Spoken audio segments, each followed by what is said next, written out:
తెలంగాణలో జోష్ నెలకొంది. కొత్త పథకం అమలుకు సంబంధించి వార్త చూస్తున్నాం. షాద్నగర్ లో సన్న బియ్యం తీసుకునేందుకు రేషన్ షాపుల వద్ద లబ్ధిదారులు క్యూ కట్టారు. ప్రభుత్వం సన్న బియ్యం పంపిణీ చేస్తుండటంపై షాద్నగర్ వాసులు హర్షం వ్యక్తం చేస్తున్నారు.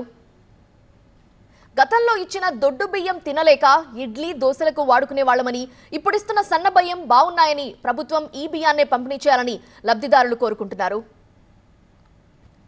ఇంతకు ముందు ఇచ్చిన బియ్యం అంటే ఇంకా అవి తినలేకపోతారు, ఇంట్లో పిల్లలు కూడా తినలేకపోతారు. దొడ్డు బియ్యం అన్నట్టుగా కొంతమంది అమ్ముకుంటుండ్రు, కొంతమంది ఇడ్లీ దోశలకు చేస్తున్నారు. ఇప్పుడు ఈ సన్న బియ్యం అంటే ఇంకా అందరూ తింటాం కదా, అట్లా అన్నట్టుగా ఇవే మేలని, ఇవే మంచిగా అనిపిస్తున్నాయి. సన్న బియ్యం ఇస్తారంటే కూడా తీసుకున్న వాళ్ళు కూడా తీసుకుంటున్నారు. ఇప్పుడు తీసుకున్న వాళ్ళు ఇంతకు ముందు వాళ్ళు అమ్మేసేవాళ్ళు కదా, ఇప్పుడు సన్న ఇచ్చినందుకు పిల్లలు తింటారు, ఇంత అందరం తింటాం కాబట్టి ఇది మంచి పద్ధతే కదా, మంచిగా ఇస్తుంది కాబట్టి మాకు ఇదే సంతోషం.